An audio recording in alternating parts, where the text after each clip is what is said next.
Hi everyone, I'm Sanvi from mybookstash. Today I will be reading a sample of the book Grandpa's Great Escape by David Walliams from Amazon Kindle store.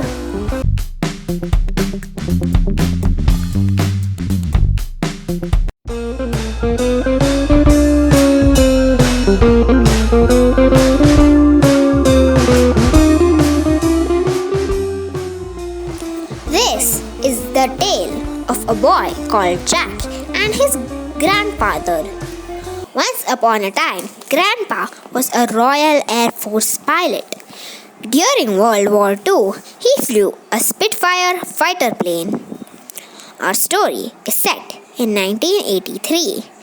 This was a time before the internet and mobile telephones and computer games that could be played for weeks on end. In 1983, Grandpa was already an old man, but his grandson Jack was just 12 years old. This is Jack's mom and dad. Mom, Barbara, works at the cheese counter in the local supermarket. Dad, Barry, is an accountant. Raj is the local news agent. Miss Verity is the history teacher at Jack's school. Detective Beef and Bone are a crime-fighting duo. This is the town's vicar, Reverend Hogg. This security guard works at the Imperial War Museum in London. Miss Swine is the matron of the local old folks' home, Twilight Towers. Some of the elderly residents there include Mrs. Trifle, the Major, and the Rear Admiral. These are some of the nurses who work at Twilight Towers: Nurse Rose, Nurse Daisy, Nurse Blossom.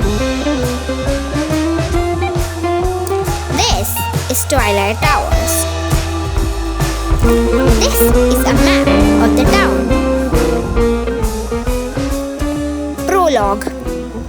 One day, Grandpa began to forget things. It was little things at first.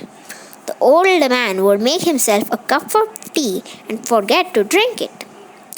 Before long, he would have lined up a dozen cups of cold tea on his kitchen table. Or he would run a bath and forget to turn off the taps, flooding his neighbor's flat downstairs.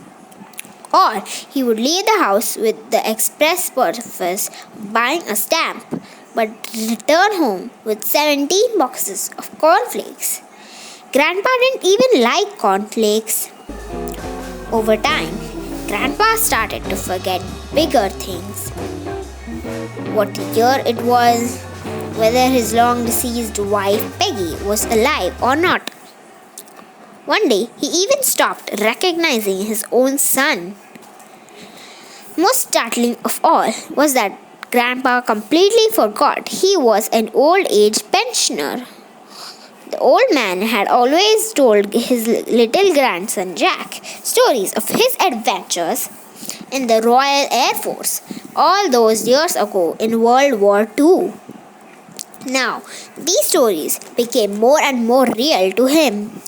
In fact, instead of just telling these stories, he began living them out. The present faded into the scratchy black and white as the past burst into glorious color. It didn't matter where Grandpa was, or what he was doing, or whom he was with. In his mind, he was a dashing young pilot behind the controls of his Spitfire fighter plane. All the people in Grandpa's life found this very difficult to understand, except one person, his grandson Jack. Like all children, the boy loved to play, and it seemed to him that his grandpa was playing. Jack realized all you had to do was play too.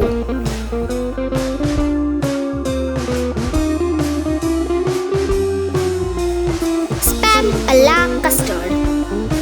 Jack was a child who was happiest alone in his bedroom. A naturally shy boy, he didn't have many friends.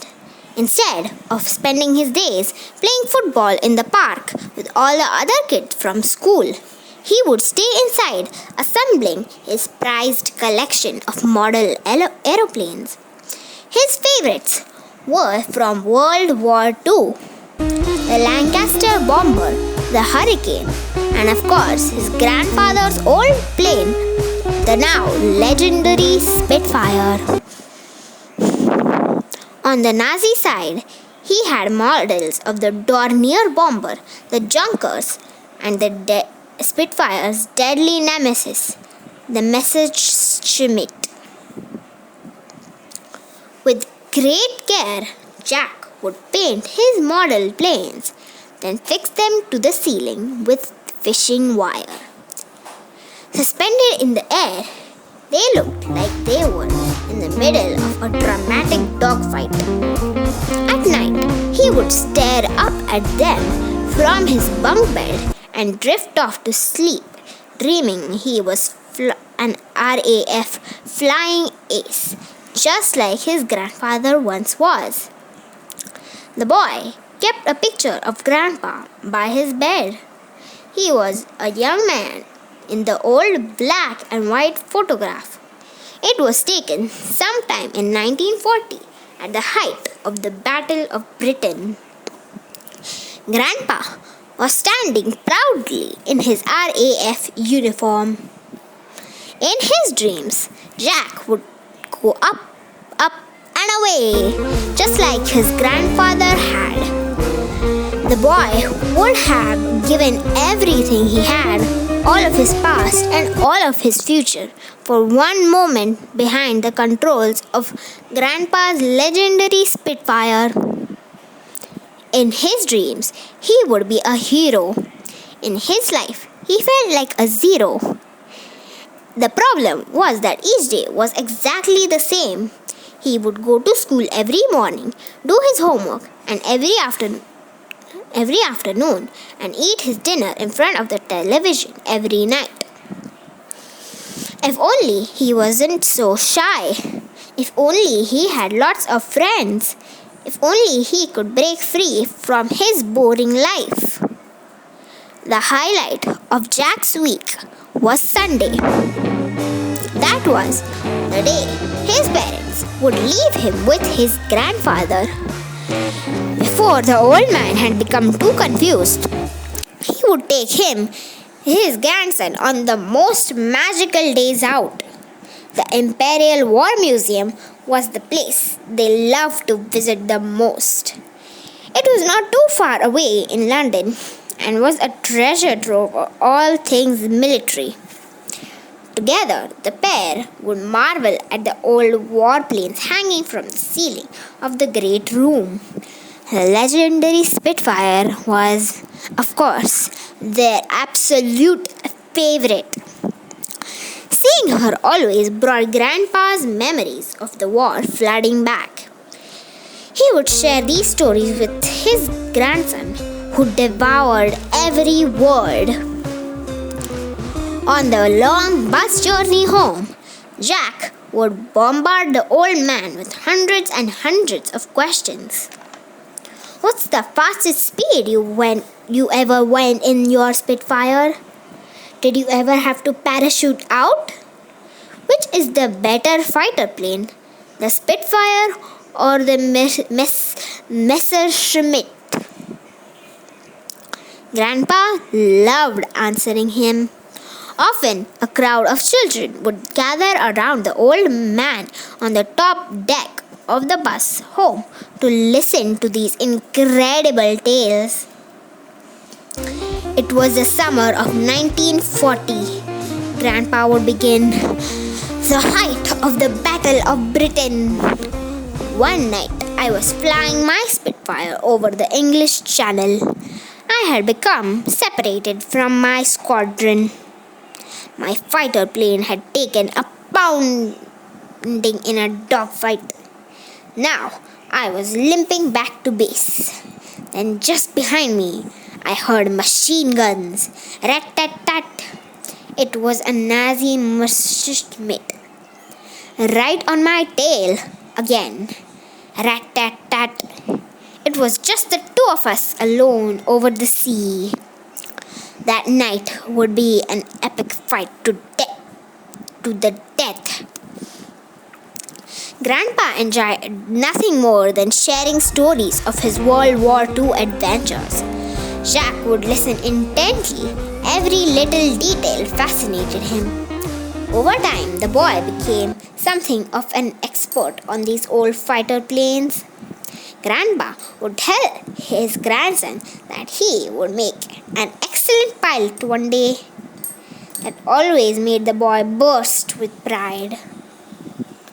Then, later in the day, if ever an old black and white war film was on the television, the pair would snuggle up on the sofa together in Grandpa's house and watch it. Reach for the Sky was one they watched over and over again. This classic told the story of a pilot who lost both his legs in a horrific accident before World War II. Despite this, Douglas Bader went on to become a legendary flying ace. Rainy Saturday afternoons were made for Reach for the Sky, or one of our aircraft is missing, or The Way to the Stars, or A Matter of Life and Death. For Jack, there was nothing better. Sadly, the food at Grandpa's home was always diabolical. He called it rations, as he had during the war. The old man only ever ate food from tins. For dinner, he would select a couple at complete random from his larder and empty them into a pan together. Corned beef with pineapple chunks, sardines and rice pudding, treacle sponge with peas, baked beans mixed with tinned peaches, and diced carrots in condensed milk. Chocolate pudding covered in tomato soup, pilchards with spaghetti hoops, steak and kidney pudding and fruit cocktail, haggis topped with cherries in syrup, and Grandpa's specialty, spam a la custard. The use of the French words gave an air of poshness it did not deserve. Fortunately, the boy didn't come for the food. World War II was the most important time in Grandpa's life. It was a time when brave Royal Air Force pilots like him fought for their country in the Battle of Britain. The Nazis were planning an invasion, a plot they called Operation Sea Lion. However, without being able to secure power over the skies to protect their troops on the ground, the Nazis were never able to put their plan into action. Day after day, night after night, RAF pilots like Grandpa risked their lives to keep the people of Britain free from being captured by the Nazis.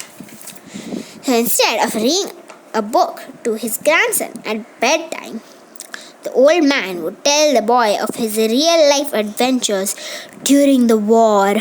His stories were more thrilling than any you could find in a book. "One more tale, Grandpa, please," the boy begged on one such night. "I want to hear about when you were shot down by the Luftwaffe and had to crash land into the English Channel." "It's late, young Jack," Grandpa replied. "You go to sleep. I promise I will tell you that tale and plenty more in the morning. But I'll meet you in your dreams, squadron leader," said the old man as he kissed Jack tenderly on the forehead. Squadron leader was his nickname for his grandson. I'll see you in the skies. Up, up, and away. Up, and away, the boy repeated before drifting off to sleep in Grandpa's spare room, dreaming he too was a fighter pilot. Time spent with Grandpa couldn't have been more perfect. But that was all about to change. Slippers. Over time, Grandpa's mind began transporting him back to his days of glory more and more. By the time our story begins, the old man completely believed that it was still World War II, even though the war had ended decades before. Grandpa had become very confused, a condition that affects some elderly people. It was serious and sadly, there was no known cure. Instead, it seemed likely it would worsen over time until one day Grandpa might not even be able to remember his own name. But as ever in life, wherever there is tragedy, you can often find comedy. In recent times, the old man's condition had led to some very funny moments. On fire night, Grandpa insisted everyone go down to the air raid shelter at once when the next door neighbors started letting off fireworks in the garden. There was the time when Grandpa cut a wafer-thin chocolate mint in 4 pieces with his penknife and shared it out with the family because of rationing. Most memorable of all was the time Grandpa decided that a shopping trolley at the supermarket was really a Lancaster bomber. He hurtled down the aisles on a top-secret mission, hurling huge bags of flour. These bombs exploded everywhere, over the food, over the tills, even covering the haughty supermarket manageress from head to toe. She looked like a powdery ghost. The clean-up operation lasted many weeks. Grandpa was banned from the supermarket for life. Sometimes Grandpa's confusion could be more upsetting. Jack had never met his grandmother. This was because she had died nearly 40 years ago. It had been one night toward the end of the war in a Nazi bombing raid over London. At the time, Jack's father was a newborn baby. However, when Jack stayed at his grandfather's tiny flat, the old man would sometimes call for his darling Peggy, as if she was in the next room. Tears would well in the boy's eyes. It was heartbreaking. Despite everything, Grandpa was an incredibly proud man. For him, everything had to be just so. He was always impeccably dressed in a uniform of double-breasted blazer, crisp white shirt, and neatly pressed grey slacks. A maroon, silver, and blue striped Royal Air Force tie was forever knotted neatly around his neck. As was the fashion with many World War II pilots, he favored a dashing flying ace's mustache. It was a thing of wonder. The mustache was so long it connected to his sideburns. It was like a beard, but with the chin bit missing. Grandpa would twizzle the ends of his mustache for hours until they stuck out at just the right angle. The one thing that would give Grandpa's confused state of mind away was his choice of footwear. Slippers. The old man no longer wore shoes. Now he always forgot to put them on. Whatever the weather, in rain, sleet, and snow, he would be sporting his brown checked slippers. Of course, Grandpa's eccentric behavior made the grown-ups worry. Sometimes Jack would pretend to go to bed, but instead creep out of his bedroom and sit at the top of the stairs in his pajamas. There he would listen to his mother and father downstairs in the kitchen discussing Grandpa. They would use big words that Jack didn't understand to describe the old man's condition. Then Mom and Dad would argue about Grandpa being put in an old folks' home. The boy hated hearing his grandfather talked about in this way, as if he was some sort of problem. However, being only 12 years old, Jack felt powerless to do anything. I have also reviewed this book on my channel. The link to that video is given in the description box. That's all for today, friends. Please subscribe to my channel. See you later. Until then, goodbye.